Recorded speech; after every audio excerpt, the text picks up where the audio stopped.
Just hot. Sicker than your average. We got Ian Lara, Tara Setmeyer, and Killer Mike. Time to keep the conversation going. Topic 2. Now let's talk some jailhouse rap. It's been a big week for white men doing right by black people. Earlier today, President Biden, as we announced earlier, that he's going to pardon all federal offenses of simple marijuana possession. And California Governor Gavin Newsom signed a new bill limiting the use of rap lyrics in court to convict rappers of crime. That's right.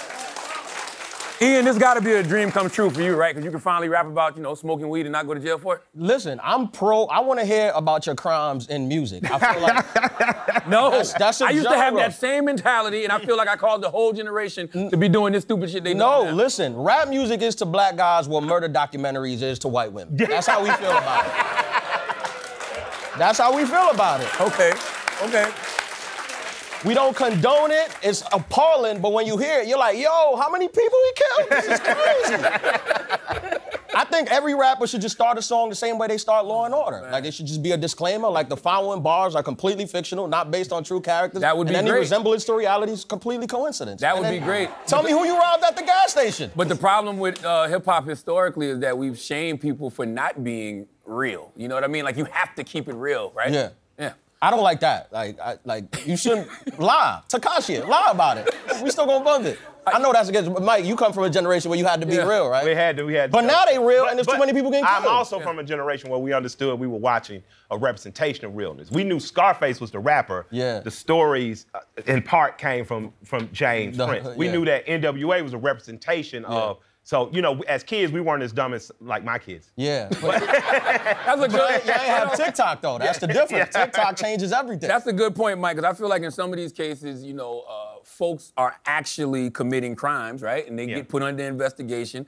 And then some of these folks are dumb enough to rap in detail about the crimes they committed. And so then law enforcement officials use those lyrics as another piece of evidence. So I understand when, like, the Georgia DA, Fannie Willis, says rap lyrics will continue to be used in criminal cases. So who's right in this matter? Is it Gavin or, somebody like the DA and GA? So I'm not going to do a versus because I still live in Georgia. I don't commit no crime, RICO Act, and I be in LA smoking on without a card. I don't get in trouble. But it's just not a Fannie versus Gavin, right? This is, for me, an issue of my constitutional rights. I have a constitutional right for freedom of speech and artistic expression, just like I have a constitutional right to own a firearm, have a constitutional right to travel without being interrupted by the law. So black people, let me say this, frustrating as it is, I saw in the 80s black people trade their constitutional rights for safety. It was in the middle of the crack era. We allowed black boys to be stopped, beaten, stopped by police, frisked, stop and frisk is what they call it in New York. The Red Dogs were the drug unit in Atlanta. They kicked my ass a couple times. We allowed it. We actually asked for it. And because of that, we have a 30-something year legacy of higher imprisonment rates, fatherless homes, because we moved from a place of fear.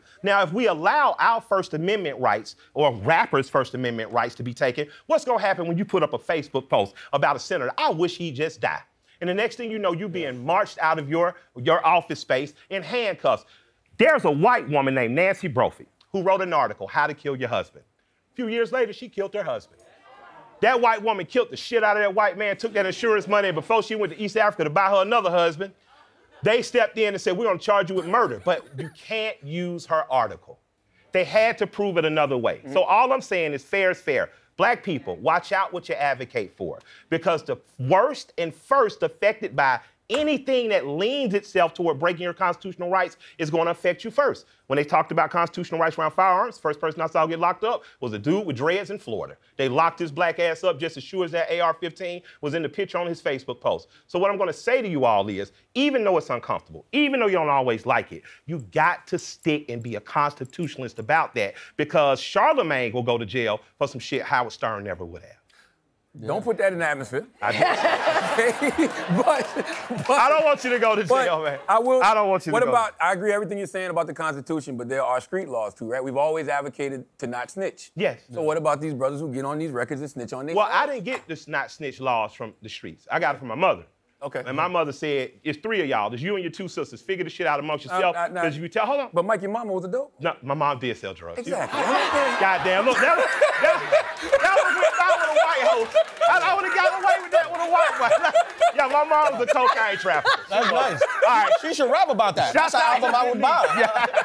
Shouts out to Denise. But before we knew she was an active cocaine trafficker, she told me and my sisters, settle it yourselves and amongst yourselves. So the not snitch policy for me was something I learned from her and from my aunt, who was an active Black Panther. Because for them, it was about solidarity and figuring it out. So I want to say, not only when I'm advocating for the freedom based on lyrics, the freedom of Young Thug, the freedom of Gunna, and the freedom of the guy who they say they didn't like, YFN Lucci. All three of those brothers, to me, are in jail for crimes that right now they've not been convicted of and should be home helping the community like they were when a year ago they were bonding people out of jail who couldn't get cash bonds. Meaning your brother who got caught selling a nick, your mama couldn't get him out because she don't own a house no more. They bonded over 30-something brothers out. I think those three men need to be back on the street while they await trial, and I think that's what's Wait, Mike, I have a question.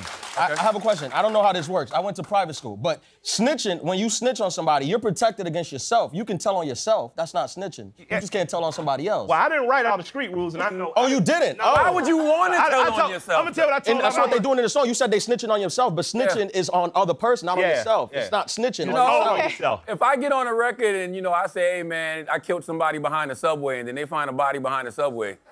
What album? But you, I'm saying, like, but that's not. But that's what these people are doing. In fact, that's owning up to it. That's look like you owning up to the crime. You taking the charge for it. It's called a confession. It's noble. If you really think about it, it's a noble. It's called confession, Tara. Yeah, I mean, listen. Jay-Z rapped about sex, murder, and mayhem, romance for the streets. The only wife of mine is a life of crime. I miss that. I miss that. That was in the 90s. Yes. When lyrics mattered, actually, and storytelling mattered. I'm from Jersey. I appreciate 90s hip hop. I don't know what's going on today, but I'm a 90s hip hop girl where storytelling and lyrics mattered. Biggie, DMX, Jay-Z. But in those stories, they were rapping about their lived experiences, right? Maybe. And maybe, right? So people were like, okay, and that's where the street cred comes in. But if you're gonna have the fun and fantasy part of that, and that's part of art and expression, that's great.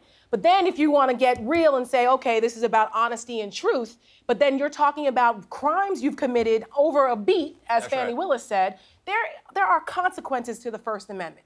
There's consequences if you want. You can express whatever you want, but there are consequences when you do that. The freedom of speech stuff is not without limitation. Yeah. So in this instance, I think it has to do with each circumstance, right? The law in New York says that, all right, rap lyrics can't be used as a form of an expression against you. But you have to, if you are going to use it, you have to have proven evidence that it's relevant.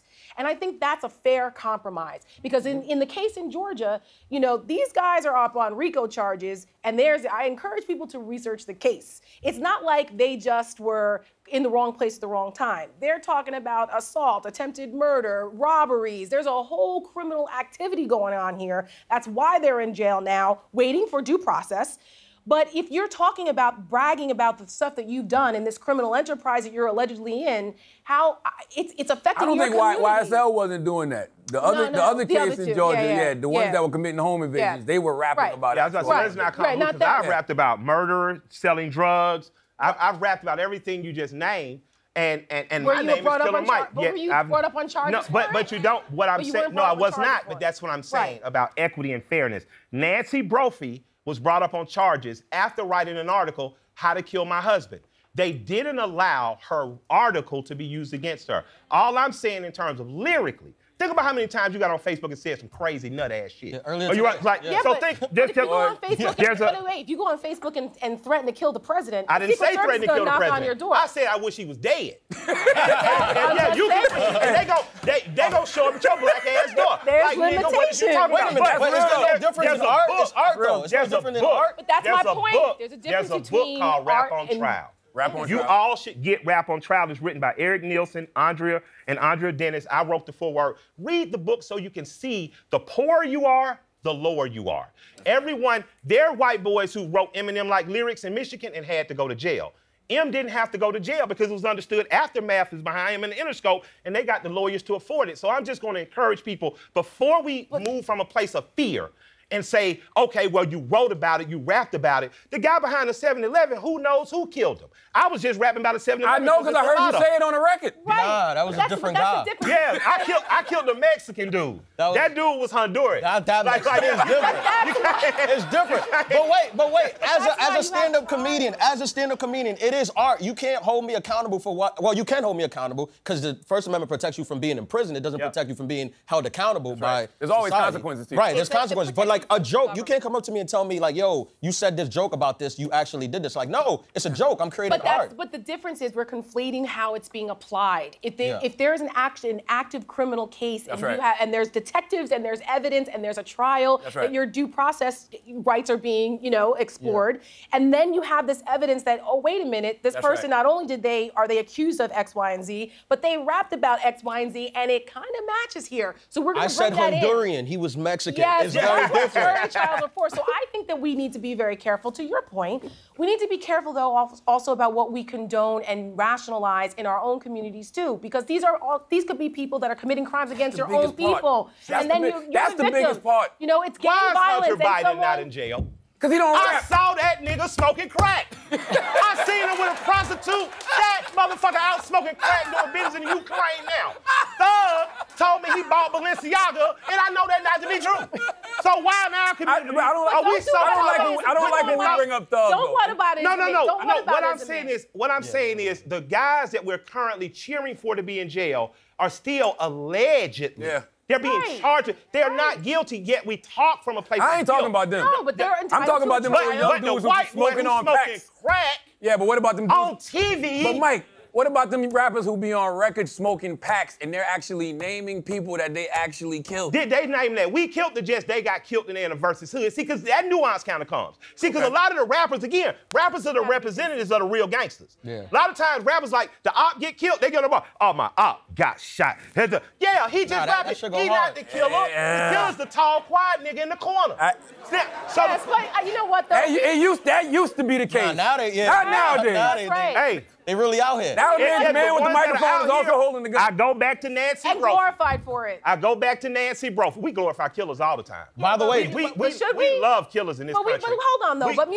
Music is a powerful tool, especially in the Black community. We went from Negro spirituals and slave days using music to guide people to freedom, to the civil rights era, arm in arm for rights, to now we're glorifying this. You never heard of Stagger Lee?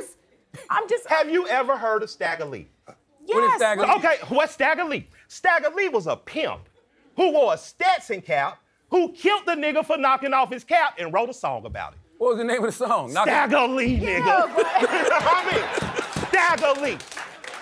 I don't know.